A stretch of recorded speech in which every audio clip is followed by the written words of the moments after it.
विद्यार्थी वर्षभर अभ्यास करतात आणि परीक्षेची तयारी करून मग परीक्षा देतात।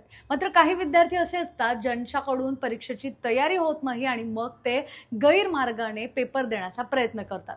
हाच संपूर्ण प्रकार पुण्यातील वाघोली परिसरात समोर आलाय। वाघोली परिसरात असणाऱ्या पार्वती गेनबा मोजे या महाविद्यालयात विद्यार्थ्यांकडून इंजिनिअरिंगच्या मॅथमॅटिक्स म्हणजेच गणिताच्या पेपरसाठी 15 ते 35 हजार रुपये घेतले जात होते आणि त्यांना पेपर पुन्हा एकदा लिहायला दिला जात होता।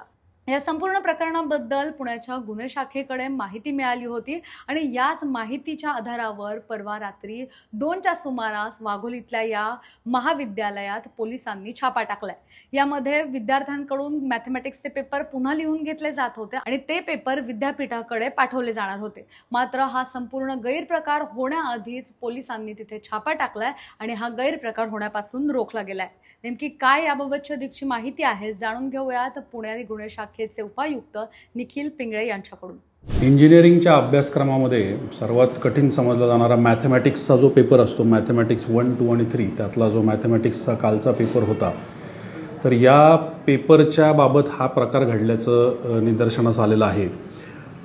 वाघोली या भागामधली पार्वतीबाई गेनबा मोजे कॉलेज ऑफ इंजिनिअरिंग या ठिकाणचा शिक्षक प्रतीक सातव या शिक्षकानेच हा प्रकार केल्याचं निदर्शनास आलेलं आहे। यामध्ये रात्री साधारण 2च्या दरम्यान युनिट 6 या क्राईमच्या पथकाला मिळालेल्या माहितीनुसार त्या ठिकाणी कारवाई करण्यात आली आणि त्या कारवाईमध्ये हा शिक्षक काही इतर विद्यार्थ्यांच्या मदतीने पेपर पूर्ण झालेल्या गठ्ठ्यांना बाहेर काढून त्यातले जे पेपर आहेत हे ज्या ज्या विद्यार्थ्यांना भीती वाटते की मी या पेपरमध्ये नापास होऊ शकतो त्याच्याकडून 15 ते 35 हजार रुपये दरम्यान पैसे प्राप्त करून घेऊन मग नंतरहून त्याच्याकडून पेपर भरून घेऊन तो पुन्हा त्या गठ्ठ्यात टाकून युनिव्हर्सिटीच्या चेकिंगला पाठवण्याच्या प्रयत्नात असताना झालेली ती कारवाई आणि त्या गठ्ठ्यांसहित त्याला त्या ठिकाणी ताब्यात घेण्यात आलं होतं आणि ती कारवाई पूर्ण करण्यात आलेली।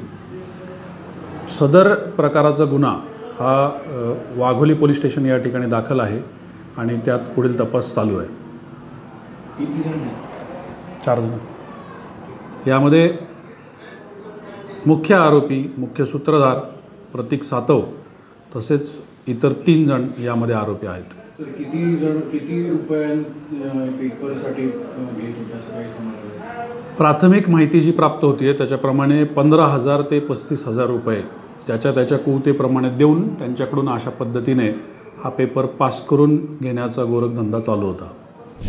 एकूणच या संपूर्ण प्रकरणासंदर्भात आता वाघोली पोलीस स्टेशनमध्ये गुन्हा दाखल झालाय आणि प्रतीक सातव याच्यासह 3 जणांना ताब्यात घेतलं गेलेलं आहे।